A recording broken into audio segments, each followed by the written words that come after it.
Welcome to another edition of What the Fuck Happenings Here. Was in Mendham, but not anymore. And it's really none of your business where I am. You know, it really shouldn't be an issue. You know, it's the only people who care are people who want to do something terrible, right? It doesn't really matter to regular people where the hell somebody is. Normal people. Normally insane. It requires the abnormally insane to be obsessed with such issues and feel the need to make it known. But whatever. Just a sad world we live in. As attempted to point out here is that how much of a mess does it have to be? Really. How bad does it have to be? How messy? How sloppy? How inefficient? Before a rational person says, "Hey, we can't keep doing it that way. Got to do it better, or not at all." I mean, those are your choices, right? You do the job adequately anyway, right? Whatever adequate is. And is this adequate? By whose standards? By what standards? Blah blah. That's sort of the conversation. And you can find little pieces of this rhetoric that just say, okay, that's the starting point. But it's all circular. I mean, it all connects together. You being a robot and you, a mechanical device anyway, programmed by your institutions. That were in your crib, so to speak, the crib of your maturation. And, you're totally confined by how to function in that crib. And you keep wanting, once you get out of the crib, you keep wanting to put your crib on everybody else's world, to force them to comply to the world you know and understand, kind of thing. And so we're all stuck in these roles we're playing. I mean, me as an advocate for sort of the dark side. I mean, the crib where everything didn't go quite right and everything didn't quite make any sense, and the whole thing seemed kind of stupid and ludicrous. And other people, poof out of their happy valley, whatever, their pillows and comfort, or their endeavor to persevere thing where, oh yeah, I was born without legs, but it's really cool walking on your hands and blah blah blah, and I get around okay, and it's all okay, and I don't care. Give me cancer, who cares? There apparently are people who just they enjoy going to the hospital and having events in their life. Whatever.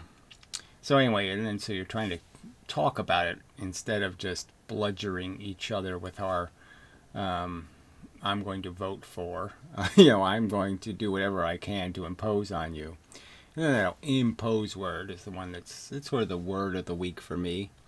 Again, the fact that it's not a single player game. I mean, it just means that every single thing you do does have an implication. I mean, you eat a piece of broccoli, it means somebody else isn't eating that piece of broccoli, right? There's two choices. Somebody else is eating it, if you're not, or like it's in a garbage can or something.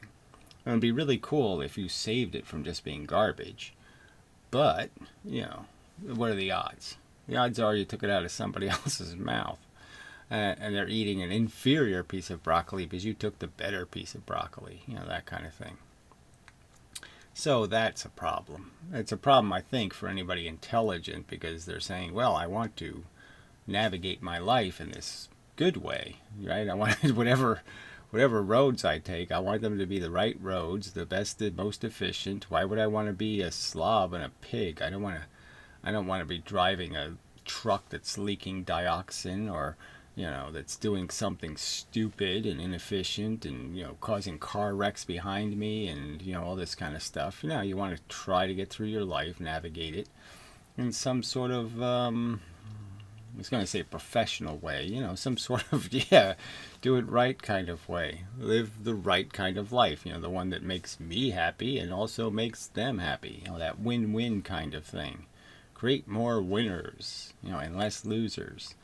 But realistically, is that in the cards? I mean, there's some of that. There's certainly some places where we can, um, as a practical matter, enjoy being good. Sometimes you can do that.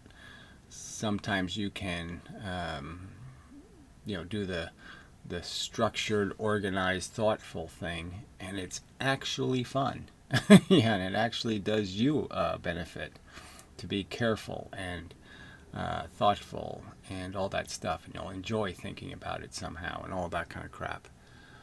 But again, what's the odds? The odds are that no, most of the time it's a pain in the ass to have to consider all the permutations and all the, blah, blah, blah, and do all the math and do all the, oh, I have to think about all the starving people, and then I have to think about all the kids with cancer, and then I have to think about all the cats that are in the rain and run over, I mean, I pointed out, in a previous video, and I didn't really mention it because I probably didn't mention it because I probably wasn't emotionally prepared to. But a cat didn't have kittens in the yard, but she brings her kittens here, right, to spend the day. They're just so horribly cute and all that kind of crap. And I have a security camera. Anyway, so I could see them at night, coming down the driveway and being out in the road and the street and all that kind of crap. And I just was, oh, this is not going to go well. So you sort of know what's going to happen. But even when it and two of the little kittens were gray, like Santino was, and So anyway, run over right in this, right in front of this, just run over in the street. And, so I cleaned him up and all that kind of crap. But I mean, it's just, this isn't good enough. I'm sorry, it's just not good enough to invent these little happy creatures. They're kind of, you'd say, incredibly functional, incredibly well designed, incredibly all this kind of stuff. Because, damn, they look awful happy, and they're having an awfully good time, it seems, in this state. And then they evolve into this, horrible state of worry and fear and complexes, all kinds of complexes. So you're watching this maturation. So that's almost a tragedy in itself. And then, so this is what I mean by thinking about all these permutations. You have to start thinking about, well, what was the cat's fate anyway, right? So as rude to the dignity of the creature it is to have it squished on the road, what would have been its fate? I mean, its fate would have been all those complexes, all of that hostility, all of that fear, all of that anguish, all of that crap, and it didn't have any of that, so that's good. So you're forced to kind of just, oh yeah, well, that's the happy ending. And you're like, what? Yeah, no. Happy ending shouldn't look like you're squished on a road. Come on, that can't be the happy ending. But in a way it is. But I can still use it as an argument of tragedy just because it's just too stupid. It's too ugly. Doesn't make any sense to invent and then destroy, and invent and destroy, and invent and destroy. It's a stupid plan, and we just can't find it acceptable. And again, the whole point is that when the thing is happy, we know it's only happy because it doesn't know the truth. It doesn't know its fate. It doesn't know the real rules. It doesn't know what's really being risked, I mean, they do things that, they shouldn't be doing because, yeah, there's real risk of a hemorrhage and, some other disaster.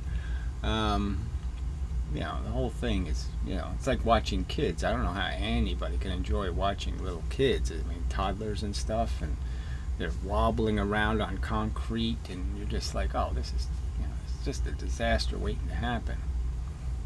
A mess, No, there's nothing good about that. So, all these people, who want to defend the silly pursuit of a silly play, why? Why write a play that has to have knives in it, that stick people in all kinds of nasty ways? Why? Why write the play? Why perform it? I mean, you should burn the script and, put the actors in a coma. Don't produce the damn thing. Ever. So, so now it's just really about the idea of how do you communicate with, cement-headed lizards. And, I don't mean to insult you, but I mean, we're all kind of cement-headed. Alright, so granted, we all have reached a certain, no doubt, most of you have reached a certain maturity and have a certain confidence in your worldview. But I would argue that it's not a fact-based worldview, because I could go down the list of facts. The whole idea that you are a robot. The physics is all against you. It's just a fact that we're really just bugs that don't have that many great talents. I mean, all we have is scheming talents.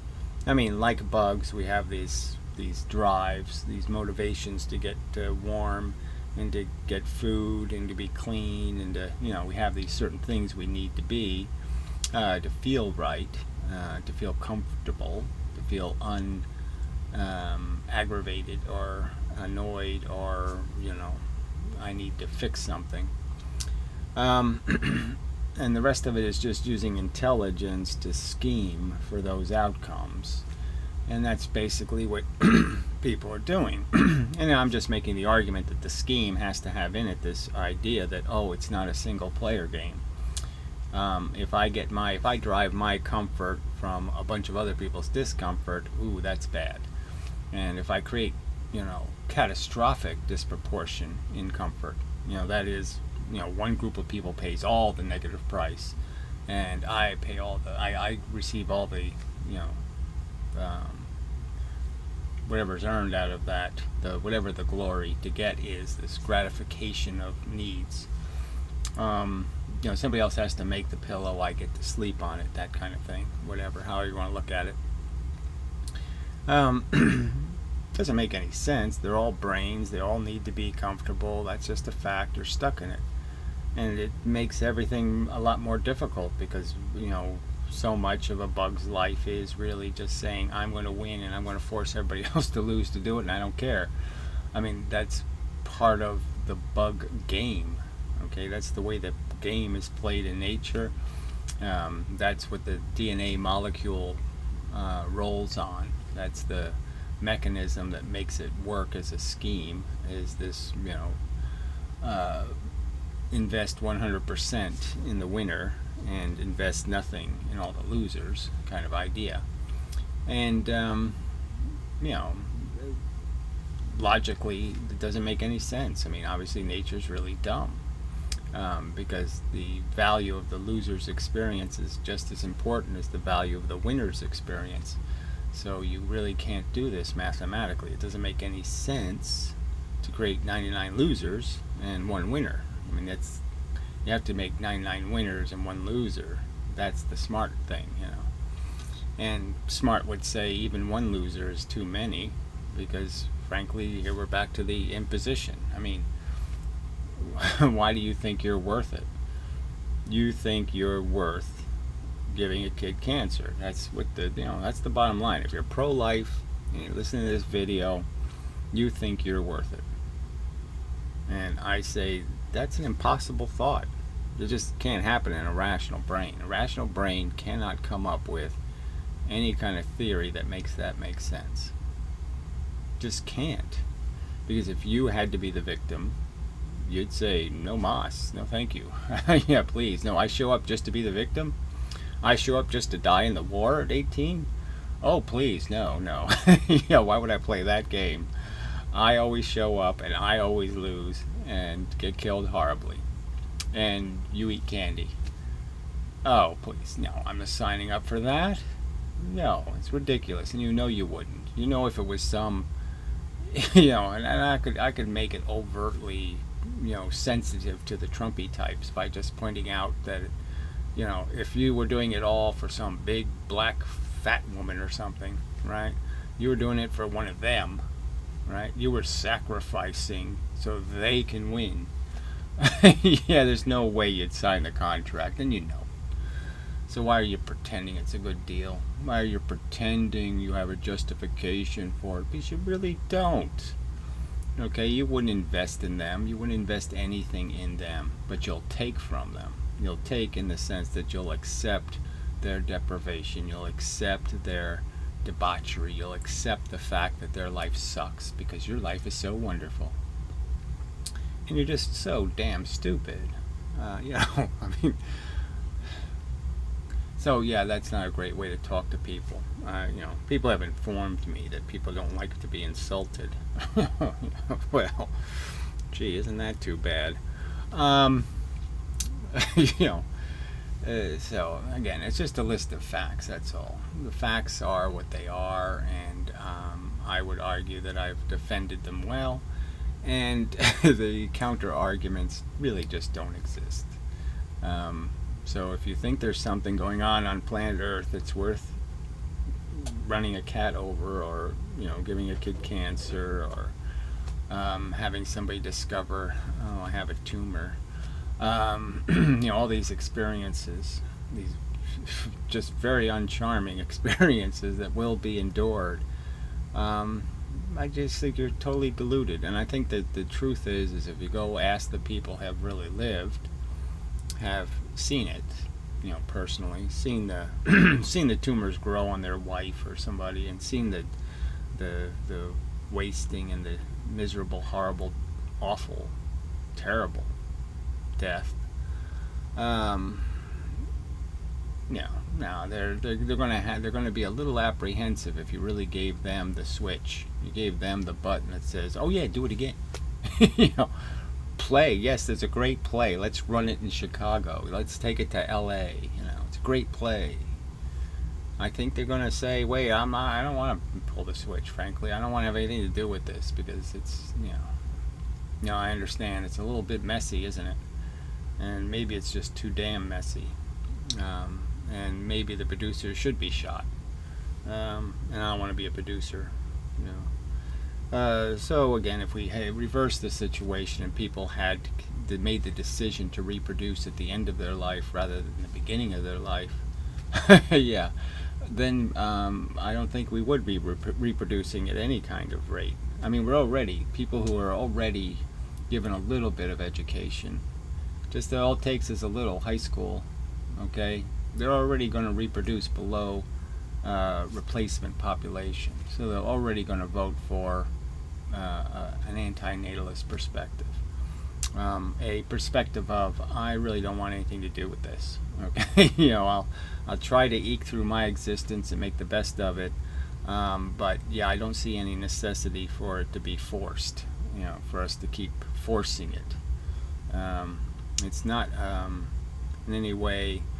It doesn't scream. You have an obligation to make more of them because we must have more. It doesn't say that.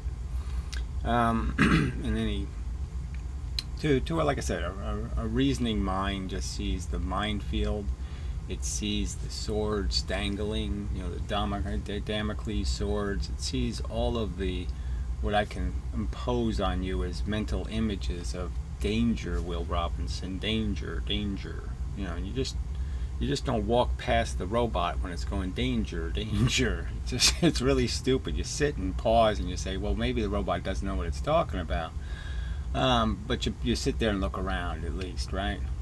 I mean, if you see the clunky danger, you don't just walk past. You say, okay, wait a minute, yep. I'm going to see what do I need over there that's so compelling? What the big giant 50-pound Hershey bar? I mean, what the hell is it that I need to cross that line for? And if any people do any kind of analysis of those motivations, they'll figure out, oh shit, that was bullshit. I had kids by accident. I had kids by impulse. I had kids I didn't even think about it. I had kids for all kinds of wrong reasons and not any kind of rational reason. And then some of them are just, you can see it in people, this ego thing. Like, they think they're so cool. They think they're so, hey, I'm way better than you people. And, they got, they're obviously, there's holes in their spandex. I mean, there's runs in their stockings. There's, all kinds of defects. But that's part of the thing. That's part of the whole psychology of the bug, right? The bug just doesn't pay much attention to, oh yeah, I lost a leg, and half of my ass is missing, and bugs don't pay much attention, to the fact that they're really not winning. They're kind of retarded, they just keep thinking they're running a good game, and they don't measure it by, anything rational. They just measure it by, I still want to play. It doesn't matter. I don't have any arms and legs. I'm still playing. I can hit things with my antenna. I'm still in the game. So, So that's the beginning. Now I think I'll pause because I can do that, and I'll say some more crap. I'm back. Chimpanzee. Anyway, I mean, again, this is just an example. The argument is really easy to make, that you can't just say there's nothing happening there. That's a tree, with fur and eyes and, same respiratory mechanism that we have and a lot of other things. And it just doesn't matter what happens to it. Just doesn't matter what its fate is. Can't do that rationally. There's no rational way to do that. It's not a logically coherent to any group of facts. There's no group of facts that make it possible to make the statement. You have to somehow put some kind of crazy fact in. Oh, the universe is a video game, and those are just synthetic bits in the computer thing. It's just no way to do it. Without making up a gingerbread story of some kind of Goldilocks bullshit. So all of this is really just about trying to say what, to me, that face already says. I mean, I really shouldn't have to almost do anything to say, there's something wrong with this picture. There's something wrong with it. It's not efficient. This isn't a good way to make that thing happy and that thing happy. This isn't the way to do it. Okay? Yeah, it's not practical. It won't work very well. Okay? The outcome will not be happy. It won't be win-win. It won't be sensibly good enough. And no, that's easy. I shouldn't have to do anything. Why would you, it worked for me. That's the simple thing I can say to you is, I watched the nature show and I wasn't sitting there going, oh, this is great. No, I was going, oh, this is shitty. It's interesting. It's compelling to watch, but it's horrible. It's no good. This is watching a kid get beat up on the schoolyard or something. Yeah, you watch, but it's not a good thing. If that was, Donald Trump, getting chased down or something, maybe I could make it more fun. Happy ending because evil gets, its guts torn out. But that's, it's not the real story. The villains and the heroes are, in many cases indistinguishable. You just can't make these kinds of comparisons and say this is all that and that's all this. And again, it's the same argument's always going to be made. It's a brain. A brain in distress is, period, bad. It just doesn't matter what the brain did yesterday or the day before. But anyway, it only matters in the practical sense of how much harm will they do in the future. And How do you stop that from happening? And so maybe you have to impose some pain to get the gain of reducing pain in the future. And so that becomes this whole argument of fighting the cause, fighting for the cause of preventing the harm. I'm switching back and forth like that. Anyway, yeah, it should be a new. The next one will be a lizard, for sure. It's not guaranteed, really. All right, so this is really just about how to make the argument, how to present the facts. Right now, I'd say they present themselves. That's how it happened for me. I'm just saying it. I didn't have to watch or hear or have somebody tell me. I just had to sit here and arrive on Earth, find it strategically difficult, even as a selfish being who didn't care about, well, I won't say I didn't care, who didn't have too many. I mean, I certainly would worry for my parents or my sisters when I was a selfish little bastard. But I wasn't disabled by that. I don't know how to say it. I mean, it bothered me, but it didn't bother me. It bothered me, period. But I didn't have any big thought about it. It wasn't until I had that realization that, this isn't a multiplayer game. I mean, this isn't a single-player game. And then I recognized that my entire programming, my entire thought process was, I was always playing everything to my advantage. I was always doing the what's in it for me thing. And I realized, at some point in my life that, 10, 11, 9, somewhere in there, that that isn't going to work. You're not going to win the game that way. You're not going to create the best outcomes. It's going to cost too much. It's inefficient. It was sort of the humbling moment of realizing, from my own sense of insecurity perhaps, that maybe I'm not the most deserving, I guess is the way of thinking about it. And you start to, there's starving people in China, and then you think about, who are they? Okay, I mean, the guy's picking up garbage every day, who cares? But maybe he's going to cure cancer, and I don't want to starve that guy. And maybe that's the mouth I'm taking the food out of, those kind of thoughts, that maybe I'm not performing very well in that sense, because that's the way you really gain big.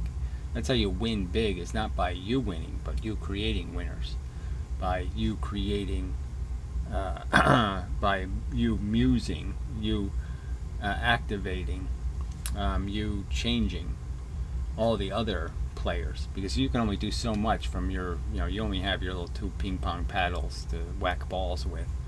The real trick is you want to do that chain reaction thing. You want to hit your ball into somebody else's head, and it makes them hit more balls the right way, and you want to create an effect in the world that creates even more of this stuff of value, and that's how you win. It's like you don't have to invent the cure for cancer or the polio vaccine.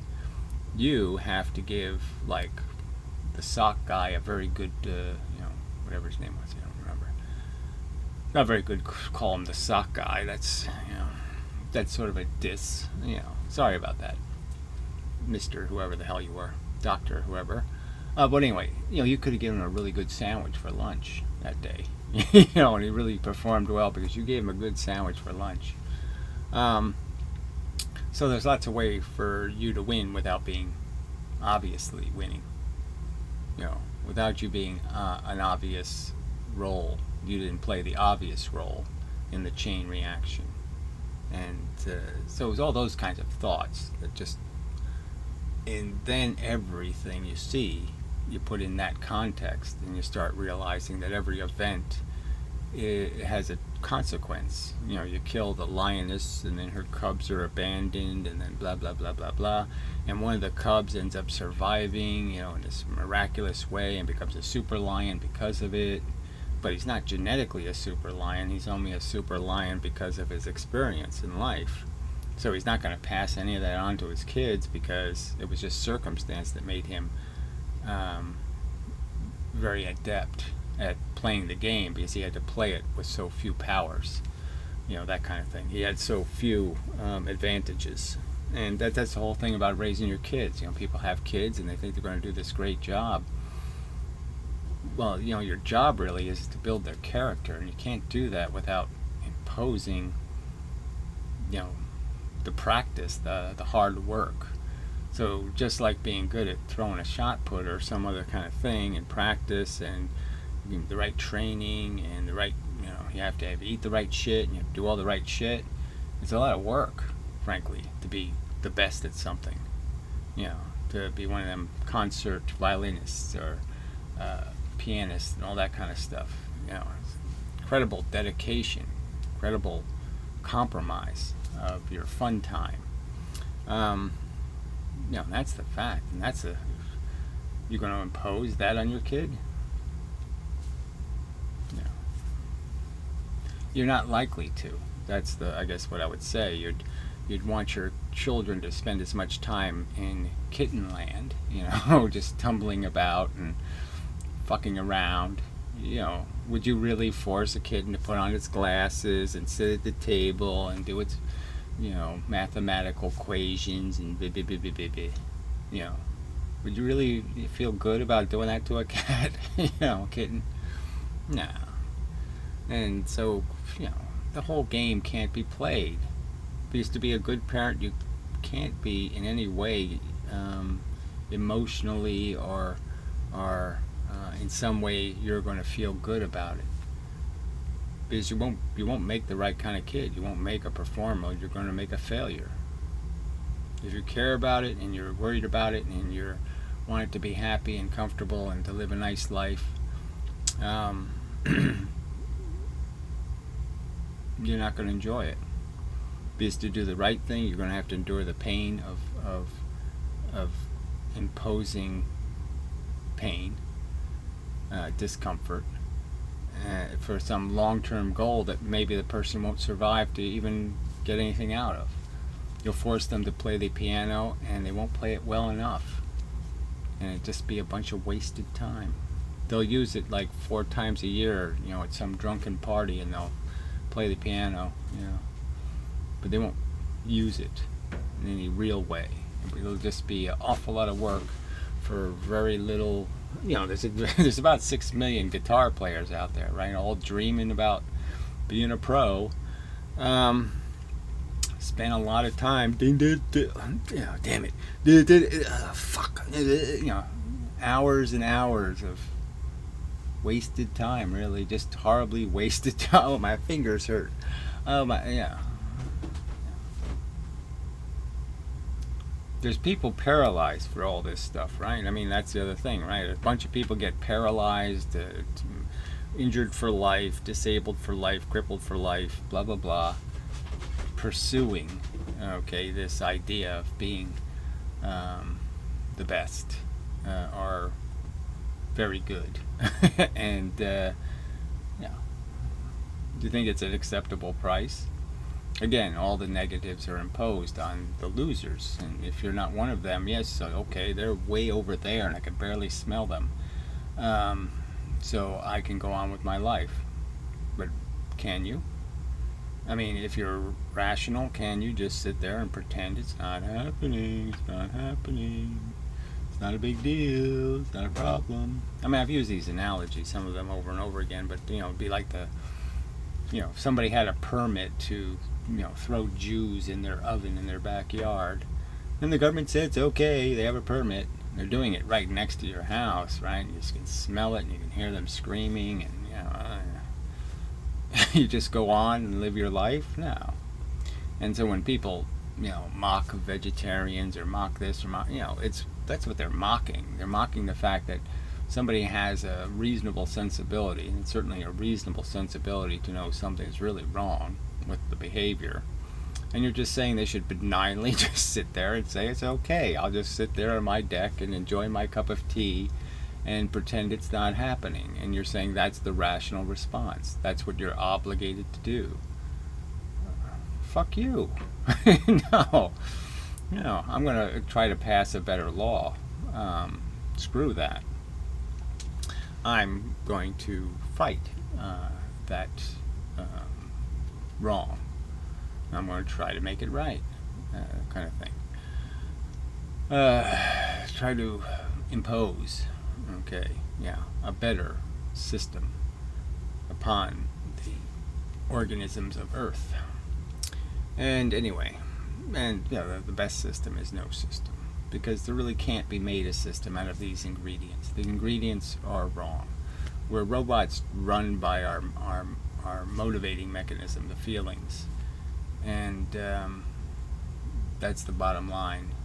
To do any of the thinking, the feelings have to say it's okay. You have to,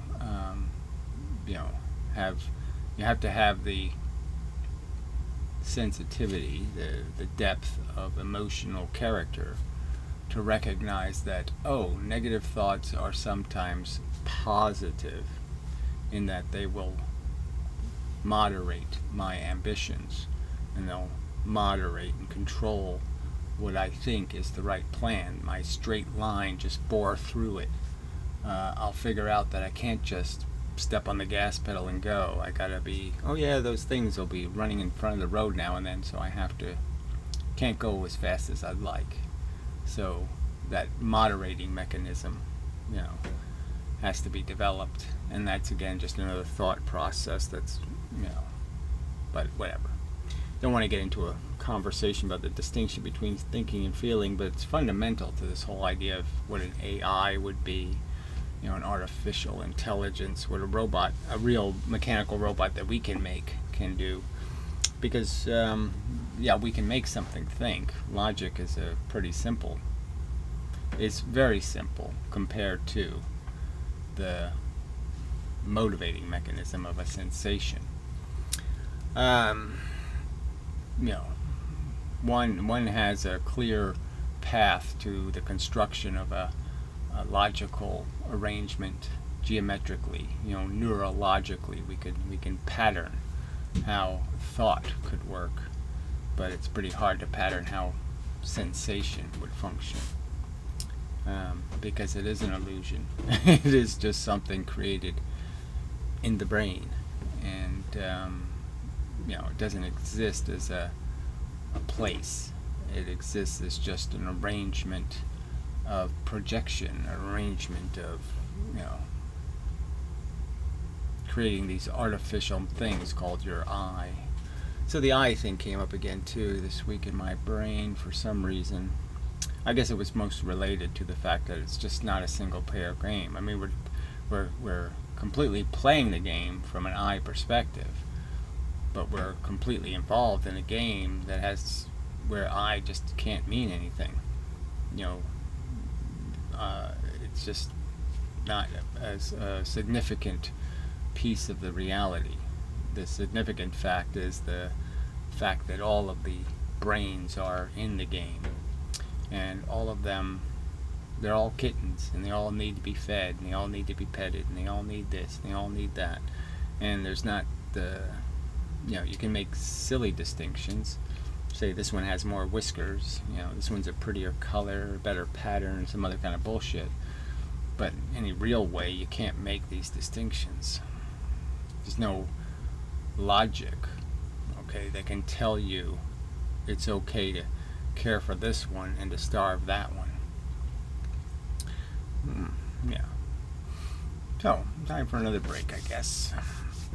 I was supposed to get to so that's what I'll try to get to, is you're trying to communicate with all these different levels, people at different places in their life, different robotic configurations. They all came out of different cribs and they like to twirl different little things, and they're obsessed with different things, and they're obsessed at different levels with different things, and so they're coming from all kinds of different perspectives.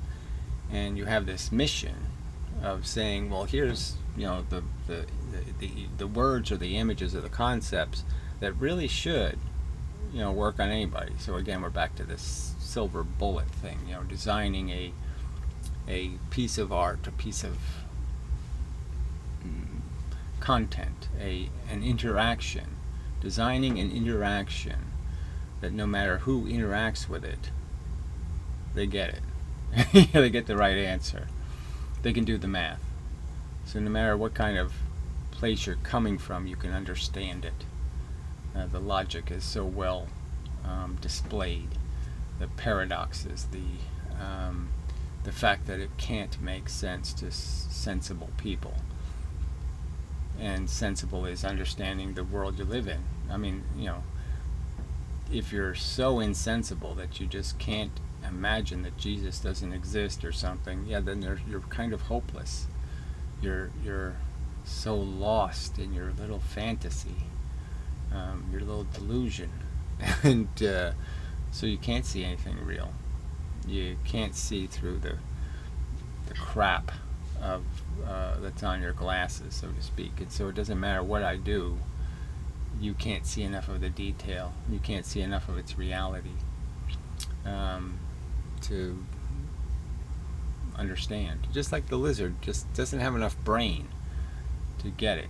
I mean, I can't really do much to say anything to a lizard except I mean you harm, or I don't mean you harm. I mean, I can stand still and I'll say, okay, you're cool, I like you. Right? But any movement, and all of a sudden it's going to be likely he's going to say, you're too big to eat, so you're probably a threat, so fuck you, I'm leaving.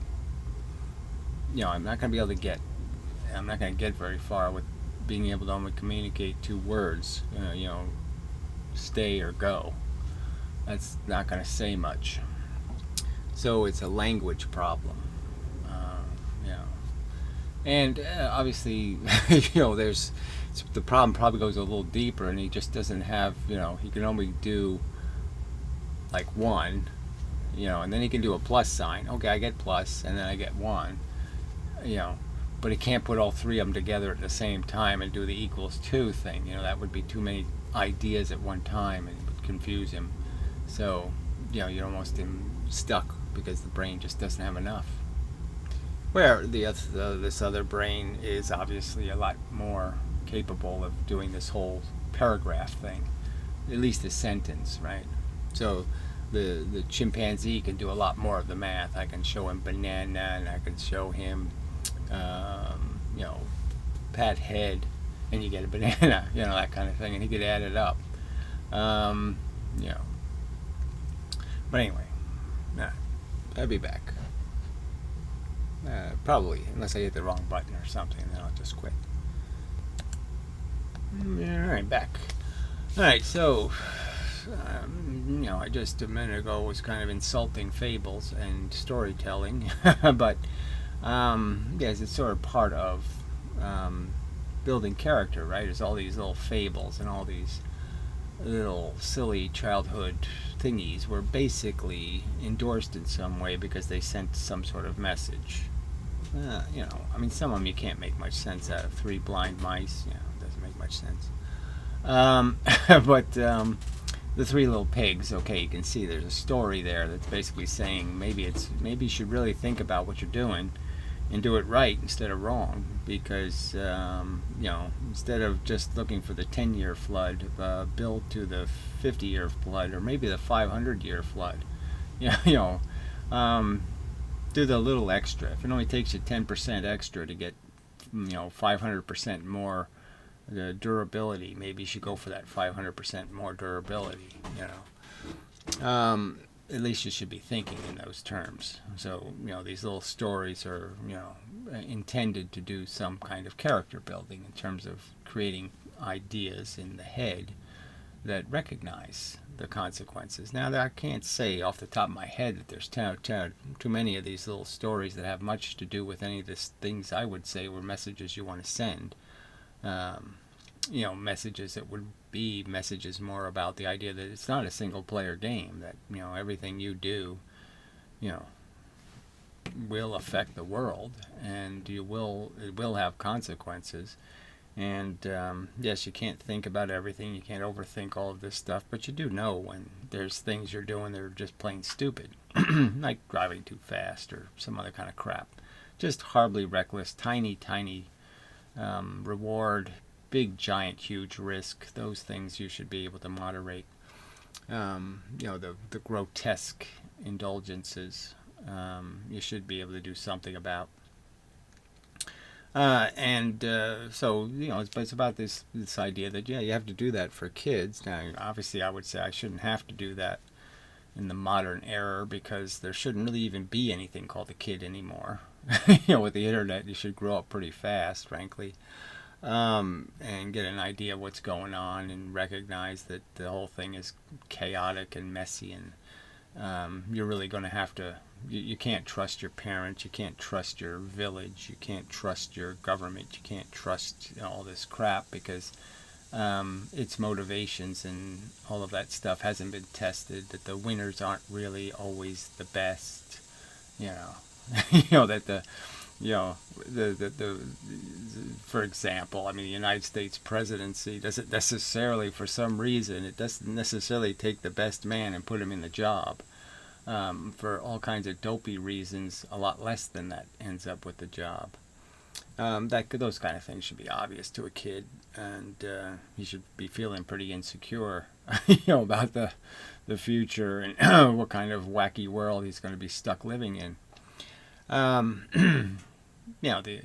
Just saying. So it's not exactly the same. It's the same little fables, same little silly stories. Probably don't mean much. But then again, you have a whole culture like Halloween. Have turned Halloween into some kind of event. And it's and you're just saying, "Gee, this is too silly." Sorry. Yeah, I have to look somewhere. Like, don't you agree? It's too silly. Yes, too silly. Way too silly.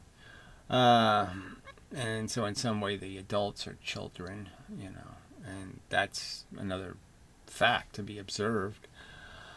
So anyway, but the point would be is that there is some purpose to taking the complex ideas and turning them into something simple, something easier to add up. Little pigs building houses, that kind of thing. And that's sort of one of the mission statements here, is to attempt to eventually create this piece of art, as I stated, this piece of metaphor, this piece of analogy, this piece of storytelling, this piece of whatever, that can have all of these components in it and do that little character building in a very easy way. By showing somebody else failing, you can show somebody what they don't want to do. The mistakes. Like, focus on the mistake. Where did they step wrong? Run the tape in slow motion and show, see, this is where you put your foot down wrong. And that's why the guy failed. And so if you can avoid doing that, avoid stepping on the marbles and being fooled and not looking for banana peels and all that kind of crap, that you can navigate the facts and have a perception of reality that isn't colored by, distorted by wishful thinking and what you would like things to be and all of that crap, and recognize that, this is the mess you're in, and there is mess to clean up here because you didn't make it necessarily. You didn't start the fire, as the song would say, right? A good song in that sense. But there's a fire to put out. So that would be a story, the sticking your finger in the dike kind of thing.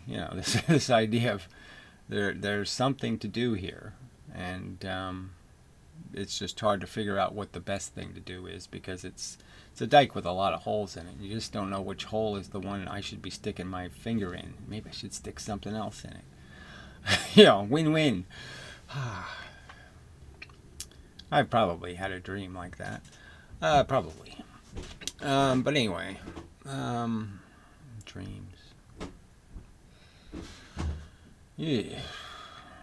Cancer diagnosis. I was getting cancer diagnoses in my dream last night. It wasn't just me, but it was actually somebody I really horrible character from my past, and it was just boy, that was fun. Anyway. But even your dreams are telling you stories, right? So there's all sorts of places where you gain a little insight into what you want to avoid and what you want to protect against and what you want to understand is possible and all of these stuff. And you want to be, we really do want to navigate, with a clear screen. Nobody wants to have a dirty window. Want a clear vision, and we want to deliberately, function well. So in some sense, we can feel good about being whatever we are because it functioned well. You don't want to do it by accident. Accidents, winning by accident, oh, that sucks. You did the Hail Mary thing and you just threw it and it was like 1 in 1,000 that's going to go in the hole. And it goes in, and you're like, oh, the big hero. Wow, I wasn't very heroic. I was running away as fast as I can. I threw the ball behind me, and it happened to go in the hole. So see, that's a story you can tell about the fake winner. And he gets all the adulation and all the stuff, and now it's his obligation to be a source of victory because he was so good. When he's like, no, I can't do that again. I'm not going to win again like that. That's not going to work. 1,000 times I'm going to miss. So I'm going to fail 999 times and only going to succeed once. And so you do the math. Don't want to invest in me because I don't win. I'm a loser. My tactics will create losses more than wins. And so much of, everything that's functioning in our world and everything we call successful is successful for all these kinds of wrong reasons, because they were aiming at the good guy and tried to kill him, and they accidentally missed and hit the bad guy. I mean, it's that bad. Their intentions don't have anything to do with the outcomes, and it's almost the inverse. So there's a lot that just makes it, like I said, I don't really have to go any further than just saying the dike is very complicated and how it's breaking, and it's really hard to figure out what piece of this thing I can poke on or do something to do anything constructive, to not make it worse. And so we're stuck in a really difficult situation as people advocating for a better world because it's just not a clear road to getting there in terms of what you have to do to motivate other people and to motivate them to do the right thing. Because we see that all over the place too. We see some guy with good intentions who invents some good idea and it gets taken over by a bunch of lunatics. That sort of gets me back to Einstein a little bit, just because Einstein was sort of in that position where he got a whole bunch of success for kind of the wrong reasons, pretty much fake evidence, and now he has this obligation to perform, and he just doesn't, because frankly he really wasn't on too many right tracks. And but he's known as the greatest at this thing that was ever invented, and yet he's really not very good at it. His wins were sort of accidental, but anyway, there weren't really wins. I mean, the ball really didn't go in the hoop; it just looked like it did. Everybody was distracted because the guy in a bear suit doing a dance slipped on a banana peel and fell down. Everybody was looking at the bear when the ball went, and so nobody really knows. Oh, did it go? Oh yeah, it went in. Yeah, and it didn't really go in. All right. Anyway, that's probably enough. So yeah. So I mean, I really have always had it. It's my agenda doing this better, doing something a little more compelling to feed more brains, being more seductive.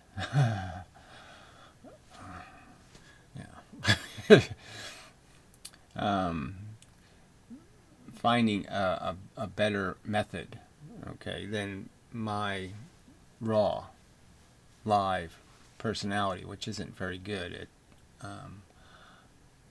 It's not likely to cause the chain reaction. It's not likely to be able to get people to turn their head the right way so I can punch them in the face appropriately, or whatever the proper analogy is.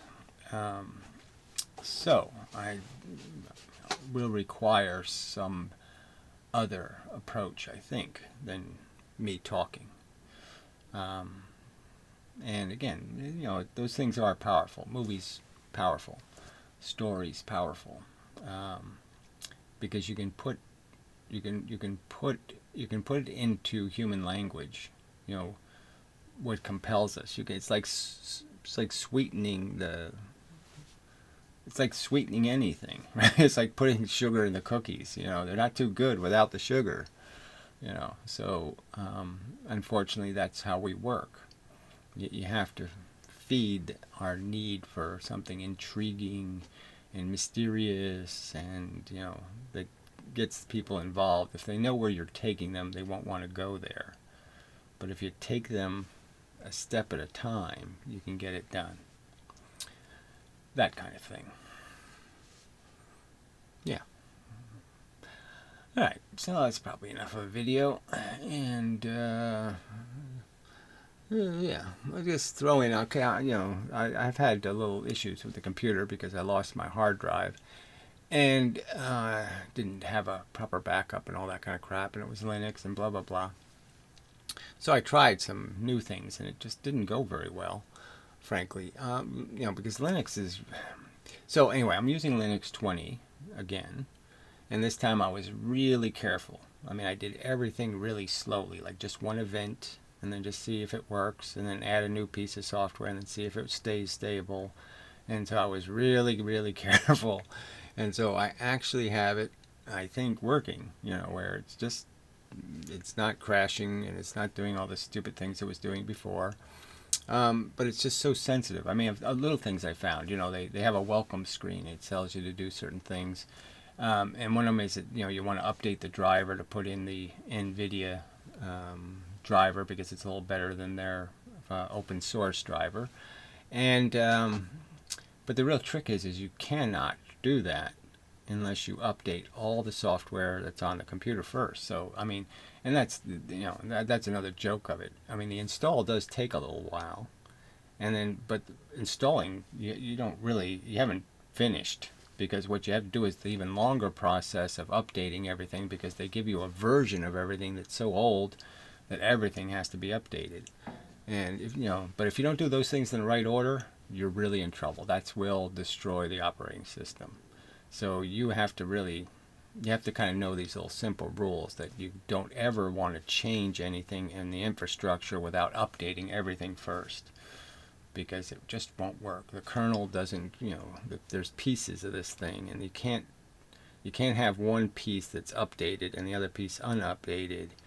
Just won't work. You can't do it backwards. You have to do it in the right order. And they really can't explain all that crap to you, so they don't explain that crap to you. And then they overtly tell you to do something in the wrong order, right? So in their welcome screen, they say, update your driver.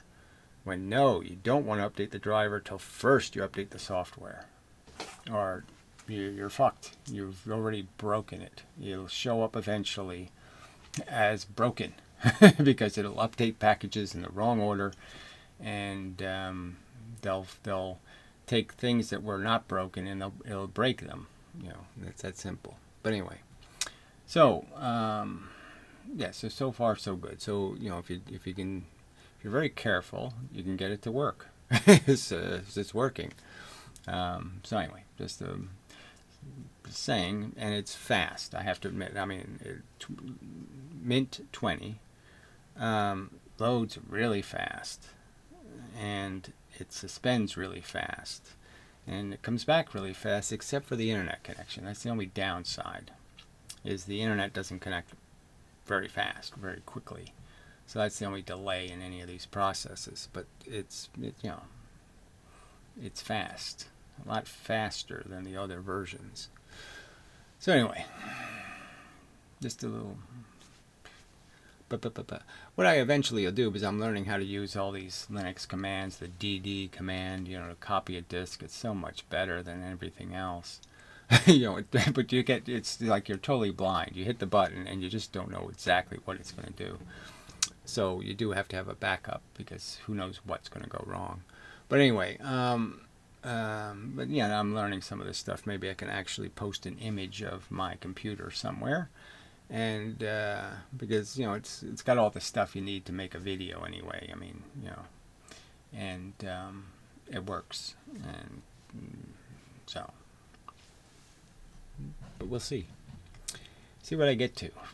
But anyway, that does it does consume some time to when you have to do this learning curve thing. Anyway, and there's so much misinformation. That's the real problem. You do a Google search, and half the pages you go to, if you do what they say, you're fucked. You have to find the one. There's like 10 guys with the wrong answer, and there's one with the right answer. And there's just no way of knowing it until you do some of those wrong answer ones first. So anyway, it's sneaky little stuff. See, I mean, if you're using Mint, you might have noticed this, but they give you a crappy version of Chrome, because they hate Google and all that kind of stuff. But they're not really honest about it. They're not telling you this isn't the real version of Chrome that you're going to download and use. And it is broken, frankly. It can't, it doesn't integrate with the system as well as the real thing. In terms of recognizing your microphone and doing different things, it just fails. And, they should be open about that. It's not going to work. For certain things, it doesn't work. It's not the real browser. But anyway, just a point that, you have to know that ahead of time. And so you have to know not to install through the regular process. You have to use a little special process so you can get the real version instead of the shitty version. Anyway, till the next time and such. And whatnot.